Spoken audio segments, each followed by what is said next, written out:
টানা বৃষ্টির কারণে ডেঙ্গুর প্রকোপ আরও বাড়তে পারে। জুলাই মাসে ঢাকায় আক্রান্তের সংখ্যা জুনের তুলনায় দ্বিগুণ হওয়ার শঙ্কা। জলাবদ্ধতায় বছরে বিকল 40,000 গাড়ি। আর্থিক ক্ষতি অন্তত 1,500 কোটি টাকা। ওয়াটার লেভেল মেনে রাস্তা নির্মাণের পরামর্শ বিশেষজ্ঞদের। 2 বছরেও ক্ষত কাটেনি জুলাই শহীদ পরিবারে। প্রিয়জনের স্মৃতি আঁকড়ে কাটছে দুঃসহ জীবন। দ্রুত বিচার ও পুনর্বাসনের দাবি। ধরাছোঁয়ার বাইরে নরসিংদী কারাগার থেকে পালিয়ে যাওয়া 166 বন্দী। উদ্ধার হয়নি লুট হওয়া 26টি আগ্নেয়াস্ত্র ও 6,000 গুলি।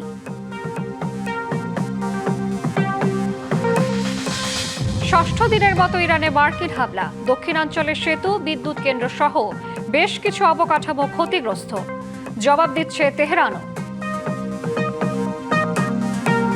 গেল কয়েকদিনের টানা বৃষ্টির কারণে ডেঙ্গুর প্রকোপ আরও বাড়তে পারে। আগামী 2 থেকে 3 সপ্তাহের মধ্যে এর প্রভাব দৃশ্যমান হবে, এমনটা জানিয়ে বিশেষজ্ঞরা বলছেন। মশা নিয়ন্ত্রণ কার্যক্রম জোরদার করতে ব্যর্থ হলে এ মাসে ঢাকায় ডেঙ্গু আক্রান্তের সংখ্যা জুনের তুলনায় দ্বিগুণ হতে পারে। বর্ষাকাল শুরু হতেই নগর জীবনে অন্যতম আতঙ্কের নাম ডেঙ্গু। বছরের প্রথম দিকে কম থাকলেও ডেঙ্গু আক্রান্তের সংখ্যা বাড়তে থাকে জুন মাসে। জুলাইয়ে টানা বৃষ্টির কারণে বাড়তে শুরু করেছে এর প্রকোপ। ইতিমধ্যে চলতি মাসের 15 দিনে ডেঙ্গু আক্রান্ত ছাড়িয়েছে 3,000। এ অবস্থায় সরকারের মশক নিধন কর্মসূচির সফলতা নিয়ে প্রশ্ন তুলেছেন অনেকে। কীটতত্ত্ববিদরা বলছেন, এবছর আর্দ্রতা, তাপমাত্রা ও বৃষ্টি সবই বেশি, যা এডিসের বংশ বিস্তারের জন্য আদর্শ পরিবেশ। এডিস স্ত্রী মশা তারা একবারে 100টার মতো ডিম পাড়তে পারে, যেখানে কিউলেক্স মশা ভেলা আকারে ডিম পাড়ে, যেটা লক্ষ লক্ষ হতে পারে। কিউলেক্স মশাটার সংখ্যা যেহেতু বেশি, উৎপাদনের সংখ্যা বেশি, সেজন্য কিউলেক্স মশাটা আমরা বেশি দেখি। এডিস মশাটা দেখি না, কিন্তু এডিস মশাটা ঠিকই কিন্তু আমাদের রোগ ছড়াচ্ছে। বৃষ্টি হচ্ছে না, বা বৃষ্টি অনেকদিন ধরে বৃষ্টি হচ্ছে না, কিন্তু হঠাৎ করে বৃষ্টি হলে দেখবেন যে মশার উপদ্রব বেড়ে গেল। এটা একমাত্র কারণ যে আগের সময় যে ডিমটা পেরে গেছিল সেটা তারা তাড়াতাড়ি ফুটিয়ে তারা মশার জন্ম দিতে পারে, মৃত্যু দিতে পারে। জনস্বাস্থ্যবিদরা বলছেন, মশা নিয়ন্ত্রণে জরুরি ভিত্তিতে পদক্ষেপ নেবার পাশাপাশি ডেঙ্গু চিকিৎসায়ও মনোযোগ দিতে হবে। এবারে যে ব্যাপক বৃষ্টিপাত হলো এবং সারা দেশ জুড়ে এডিস মশা প্রজননের যে পানি জমে সেটা জমেছে। আগামী 2-3 সপ্তাহের মধ্যেই তার একটা লক্ষণ পাওয়া যাবে। আমাদের সরকারের দরকার যত কন্টেনার আছে যেখানে পানি জমে থাকে সেই কন্টেনারগুলো সংগ্রহ করে সেগুলোকে ফেলে দেয়া।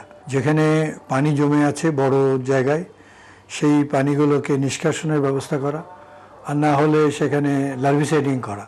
এসব পদক্ষেপ নিতে ব্যর্থ হলে বর্ষায় ডেঙ্গু সংক্রমণ বাড়তেই থাকবে বলেন এই বিশেষজ্ঞ। জরুরি ভিত্তিতে তাহসিনা জেসি, ডিবিসি নিউজ, ঢাকা। জলাবদ্ধতার কারণে রাজধানী বন্দরনগরী সহ সারা দেশে প্রতি বছর অন্তত 40,000 যানবাহনের ইঞ্জিন বিকল সহ বিভিন্ন যন্ত্রাংশ ক্ষতিগ্রস্ত হয়। অটোমোবাইল বিশেষজ্ঞরা মনে করেন, কার, অটোরিকশা, মোটরসাইকেল সহ বিভিন্ন বাহনের যন্ত্রাংশ নষ্ট হওয়ায় বছরে আর্থিক ক্ষতি কমপক্ষে 1,500 কোটি টাকা। ঢাকা সহ দেশের বিভিন্ন রাস্তা ওয়াটার লেভেল মেনে নির্মাণ না করায় জলাবদ্ধতায় গাড়ির ক্ষতি হচ্ছে মনে করেন বিশেষজ্ঞরা। রাজধানীর জলাবদ্ধতায় সড়কে এভাবে আটকে থাকে সিএনজি অটোরিকশা। নানা কসরতেও গাড়ির ইঞ্জিন আর চালু হয় না। শুধু অটোরিকশা নয়, চলতি মাসের বৃষ্টিতে জলাবদ্ধতায় ক্ষতিগ্রস্ত হয়েছে প্রাইভেট কার, মোটরসাইকেল সহ বিভিন্ন বাহনের ইঞ্জিন সহ নানা যন্ত্রাংশ। আষাঢ় শ্রাবণে তাই অটোমোবাইল কারখানাগুলোতে অন্য সময়ের চেয়ে দ্বিগুণ চাপ। পানির তলায় যাওয়ার পরে নষ্ট হয়ে যাচ্ছে, বন্ধ হয়ে যাচ্ছে, এই গাড়ি পড়ে যাচ্ছে, গাড়ি আর স্টার্ট হচ্ছে না। ওই ক্ষেত্রে আমাদের এখানে অনেক পরিমাণ গাড়ি আসছে, হাইব্রিড গাড়িগুলো। আর ম্যাক্সিমাম যেগুলো একবার বেশি ড্যামেজ, মানে অনেক পানিতে যেগুলো ঢুকছে ওগুলো ম্যাক্সিমাম আপনার কন্ট্রোলার লাগবে বা এরকম ইন্টারনাল ড্যামেজ হয়েছে অনেক। আমরা গাড়িগুলো আগে পুরো গাড়িটাকে মানে ইলেকট্রিক্যাল কম্পোনেন্ট এবং কি যেখানে ওয়াটার ডিফেক্ট হচ্ছে এগুলোকে ডিসমেন্টাল করে ফেলি। ডিসমেন্টাল করে এগুলো আমরা হিটে দিয়ে দিই। হিটে দিলে ম্যাক্সিমাম কম্পোনেন্টই দাঁড়া যায়। চালকদের দাবি, জলমগ্ন সড়কে হাইব্রিড গাড়িগুলোর ব্যাটারি নষ্ট হয় বেশি, আর বেশি পানিতে নন হাইব্রিড গাড়িগুলোর ইঞ্জিন ক্ষতিগ্রস্ত হয়। এতে চরম ভোগান্তিতে পড়তে হয় তাদের। কষ্ট হইতেছে আমাদের গাড়ি চালানোর জন্য, পুরো গাড়ি ভরে গেছে।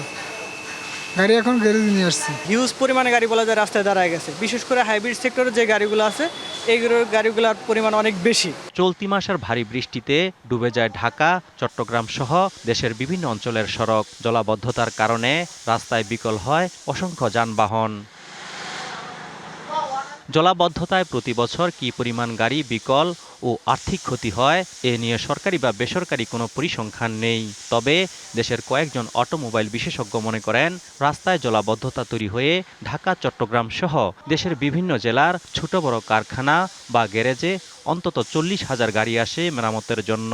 এসব বাহন মেরামত বা যন্ত্রাংশ কেনা বাবদ খরচ হয় অন্তত 1,500 কোটি টাকা। আসলে আমার গাড়ির ওয়াটার লেভেল এবং রাস্তাতে যে ওয়াটার আছে এই দুইটার লেভেল যদি এক না হয় তাহলে আমার ওয়াটার ইফেক্টেড হবে।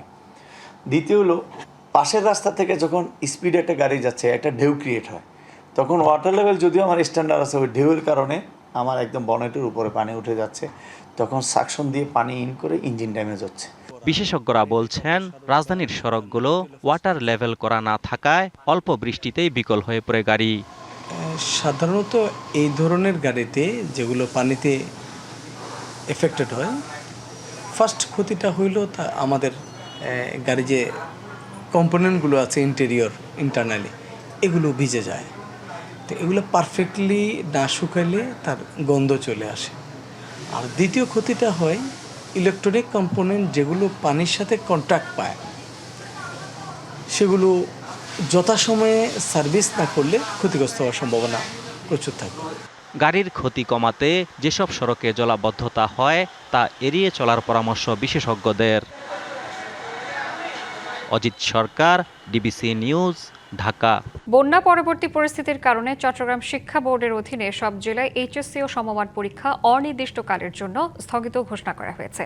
বৃহস্পতিবার রাতে এক বিজ্ঞপ্তিতে পরীক্ষা স্থগিতের কথা জানায় আন্তঃশিক্ষা বোর্ড সমন্বয় কমিটি। এতে বলা হয়, বন্যা পরবর্তী পরিস্থিতি, শিক্ষার্থীদের মানসিক অবস্থা ও রাস্তাঘাট ক্ষতিগ্রস্ত হওয়ার কারণে পরীক্ষা স্থগিত করা হয়েছে।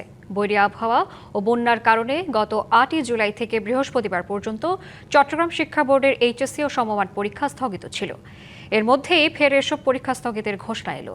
তবে অন্যান্য শিক্ষা বোর্ডের পরীক্ষা নির্ধারিত সময়সূচি অনুযায়ীই চলবে। শিক্ষার্থীদের আন্দোলন সামনে রেখে কেউ কেউ ঘোলা পানিতে মাছ শিকার করতে চায়, এমন মন্তব্য করেছেন স্বরাষ্ট্রমন্ত্রী সালাউদ্দিন আহমদ। বৃহস্পতিবার সচিবালয়ে ব্রিফিংয়ে তিনি আরও বলেন, সরকারকে বিব্রত করতে বিভিন্ন মহল চেষ্টা করছে, তারই অংশ হিসেবে রাজপথে শিক্ষার্থীদের আন্দোলন। বিব্রত করতে চায় এরকম কিছু মহল তো আছেই। যারা আন্দোলন করছে তাদের মধ্যে অনেকে দেখা যায় আসলে ছাত্রই না, পরীক্ষার্থীই না। শিক্ষা মন্ত্রণালয় তাদের অবস্থান পরিষ্কার করেছে যে দুর্যোগপূর্ণ আবহাওয়ার কারণে কোনো শিক্ষার্থী যদি পরীক্ষায় অংশগ্রহণ না করে বা করতে ব্যর্থ হয়, তাদেরকে আবার পরীক্ষা দেওয়ার সুযোগ দেওয়া হবে। 2024 সালে জুলাই আন্দোলনের এদিন ঢাকা বিশ্ববিদ্যালয় সহ বিভিন্ন ক্যাম্পাস থেকে ছাত্রলীগকে বিতাড়িত করা হয়। এ উপলক্ষে ঢাকা বিশ্ববিদ্যালয়ে ব্যতিক্রমী ম্যারাথনের আয়োজন করে ইসলামী ছাত্র শিবির। শুক্রবার সকালে কার্জন হল থেকে শুরু হয় এই ম্যারাথন। প্রদক্ষিণ করে কেন্দ্রীয় শহীদ মিনার, টিএসসি, বিভিন্ন হল ও কলা ভবন। এতে ডাকসুর ভিপি সাদিক কায়েম সহ ছাত্র শিবিরের নেতাকর্মী ও শতাধিক শিক্ষার্থী অংশ নেন। এ সময় জানানো হয়, সন্ত্রাস, চাঁদাবাজি ও দখলদার মুক্ত নিরাপদ শিক্ষাঙ্গন গড়ে তোলার প্রত্যয়ে এই আয়োজন। বক্তারা বলেন, বিশ্ববিদ্যালয় ক্যাম্পাসে সহিংসতার রাজনীতি নয়, বরং সহাবস্থান ও শিক্ষার পরিবেশ নিশ্চিত করতে সবাইকে ঐক্যবদ্ধ হতে হবে।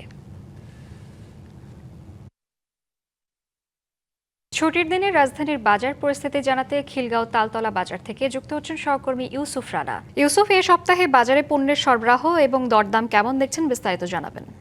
আপনি যেমনটি বলছিলেন, এই সপ্তাহের নিত্যপণ্যের বাজারে কিন্তু অনেকটাই ঊর্ধ্বমুখী ভাব আমরা দেখতে পাচ্ছি। বিশেষ করে সারা দেশে বৃষ্টি এবং বিভিন্ন অঞ্চলে বন্যার কারণে এই প্রভাব পড়েছে বলে আমাদেরকে বিক্রেতারা বলছেন। তারা বলছেন যে এই সপ্তাহে সবজির দাম কেজিতে 10 থেকে 50 টাকা পর্যন্ত বেড়েছে। তা সবচেয়ে বেশি বেড়েছে কাঁচামরিচের দাম। কাঁচামরিচ যেটি এর আগের সপ্তাহেও আমরা দেখেছি 140 থেকে 50 টাকায় বিক্রি হয়েছে, সেটি এখন 200 টাকা পর্যন্ত ঠেকেছে। এছাড়া ঢেঁড়স দেখছি যে 60 থেকে 70 টাকা কেজি, বরবটি, বেগুন 100 থেকে 120 টাকা পর্যন্ত, করলা 90 থেকে 100 টাকা, চিচিঙ্গা, ধুন্দুল এসব মানে যেগুলো জিনিস এর আগে 50 থেকে 60 টাকার মধ্যে পাওয়া যেত সেগুলো কিন্তু এখন 80 থেকে 100 টাকা পর্যন্ত কেজিতে বিক্রি হচ্ছে।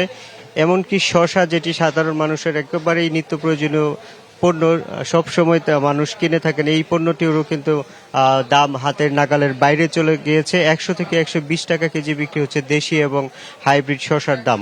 এছাড়া আমরা কিন্তু দেখলাম যে মাছের বাজারেও কিছুটা ঊর্ধ্বমুখী। আমাদেরকে বিক্রেতারা যেমনটা জানিয়েছেন যে অন্য সময়ের তুলনায়, বিশেষ করে গত সপ্তাহের তুলনায় এই সপ্তাহে প্রতি কেজি মাছের দাম 50 থেকে 150 টাকা পর্যন্ত বেড়েছে। আমরা দেখলাম যে প্রতি কেজি পাঙ্গাস 180 থেকে 200 টাকা পর্যন্ত, মাঝারি সাইজের তেলাপিয়া যেটি সাধারণত 160 থেকে 170 টাকায় বিক্রি হয় সেটি 220 থেকে 240 টাকা পর্যন্ত কেজিতে বিক্রি হচ্ছে। রুই মাছও দেখলাম আমরা যে 300 টাকা কেজির মধ্যে যেটি বিক্রি হয় সেটি 380 থেকে 450 টাকা। কাতল মাছও 400 থেকে 500 টাকা, এবং যেগুলো সমুদ্রের মাছ এবং নদীর মাছ সেগুলোর দাম আরও বেশি ঊর্ধ্বমুখী, 800 থেকে 1000 টাকা কেজি পর্যন্ত বিক্রি হচ্ছে। সবচেয়ে বেশি ধাক্কা লেগেছে সাধারণ মানুষের প্রোটিনের যে বড় আস্থার জায়গা, সেটি হচ্ছে ডিম এবং ব্রয়লার মুরগি। আমরা দেখলাম যে ডিমের দাম সবচেয়ে বেশি বেড়েছে, হালিতে 3 থেকে 4 টাকা পর্যন্ত বেড়েছে ডিমের দাম, এবং ব্রয়লার মুরগিও আমাদের দেখলাম যে এই সপ্তাহে কেজিতে 10 থেকে 15 টাকা পর্যন্ত বেড়েছে। বিক্রেতারা সাধারণভাবে প্রতি সব সময় যে অজুহাতটি দিয়ে থাকেন যে সরবরাহের অজুহাত, কখনো বৃষ্টি, কখনো দেশের মধ্যে কোনো অস্থিতিশীল পরিস্থিতি, যে কোনো পরিস্থিতি হোক কোনো না কোনো পণ্যের দাম কিন্তু সেই অজুহাতে বাজারে বাড়ে। তবে ক্রেতারা যেটি সবসময় বলে থাকেন যে বাজারে যদি পর্যাপ্ত মনিটরিং থাকে তাহলে সিন্ডিকেটের কবলে পড়ে অন্তত নিত্য পণ্যের দাম সাধারণ নাগালের বাইরে যাবে না, সেই জিনিসটি নিশ্চিত করার জন্য ক্রেতারা বরাবরই তাগিদ দিয়ে থাকেন, এবং এবারও কিন্তু তারা তেমনটি বলছেন। শ্রাবন্তী, এই ছিল আমার কাছে থাকা নিত্যপণ্যের বাজারের সবশেষ খবর। ধন্যবাদ আপনাকে। টানা 6ষ্ঠ দিনের মতো ইরানে বিমান ও ক্ষেপণাস্ত্র হামলা চালিয়েছে যুক্তরাষ্ট্র। এতে দেশটির দক্ষিণাঞ্চলে ক্ষতিগ্রস্ত হয়েছে সেতু, বিদ্যুৎ কেন্দ্র, রেল স্টেশন সহ বেশ কিছু বেসামরিক অবকাঠামো। ঘটেছে হতাহতের ঘটনাও। ওয়াশিংটন বলছে চুক্তি লঙ্ঘন করে হরমুজ প্রণালীতে বাণিজ্যিক জাহাজে হামলা চালানোই এই পদক্ষেপ। মধ্যপ্রাচ্যে আবারও যুদ্ধের দামামা। ইরানে হামলা অব্যাহত রেখেছে মার্কিন বাহিনী। নতুন করে হামলা হয়েছে দেশটির দক্ষিণাঞ্চলে। ক্ষতিগ্রস্ত হয়েছে সেতু, বিদ্যুৎ কেন্দ্র সহ বিভিন্ন বেসামরিক অবকাঠামো। বন্দর আব্বাসের একটি অংশের বিদ্যুৎ সংযোগ বিচ্ছিন্ন হয়ে পড়েছে। এছাড়া আবাসিক এলাকায় ক্ষেপণাস্ত্র হামলায় আহত হয়েছেন বেশ কয়েকজন। হোয়াইট হাউস বলছে সন্ত্রাসী কর্মকাণ্ডের পরিণতি ভোগ করছে ইরান। সামরিক অভিযান চলবে।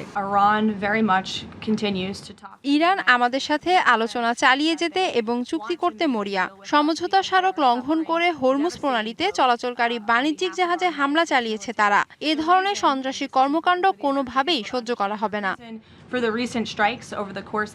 এদিকে ইরানের হরমুজগান প্রদেশে বন্দরী খামির সেতুতে মার্কিন হামলায় মৃতের সংখ্যা বেড়ে দাঁড়িয়েছে অন্তত 7 জনে। আহত হয়েছেন 9 জনের মতো।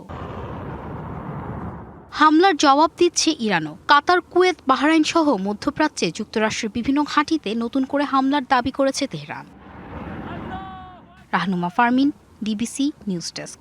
রাশিয়া ও ইউক্রেনের মধ্যে চলছে পাল্টাপাল্টি হামলা। স্থানীয় সময় বৃহস্পতিবার দুই দেশেই ব্যাপক ড্রোন ও ক্ষেপণাস্ত্র হামলা চালানো হয়।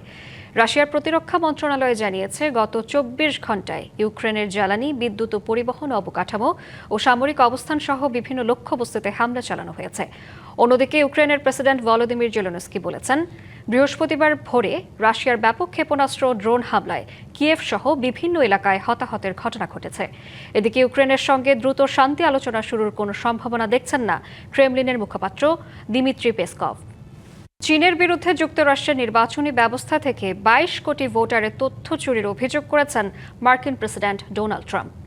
তবে তা প্রত্যাখ্যান করেছে চীন। ওয়াশিংটনে চীনের দূতাবাস স্পষ্ট জানিয়েছে বেইজিং কখনোই যুক্তরাষ্ট্রের অভ্যন্তরীণ নির্বাচনে হস্তক্ষেপ করেনি এবং ভবিষ্যতেও করবে না। এর আগে ট্রাম্প দাবি করেন তথ্য চুরির মাধ্যমে মার্কিন নাগরিকদের সংবেদনশীল তথ্য হাতিয়ে নিয়েছে চীন। ট্রাম্পের এ দাবির প্রতিক্রিয়ায় বেইজিং জানিয়েছে মার্কিন প্রেসিডেন্ট নির্বাচনে নাক গলানোর কোনো উদ্দেশ্য বা রেকর্ড চীনের নেই।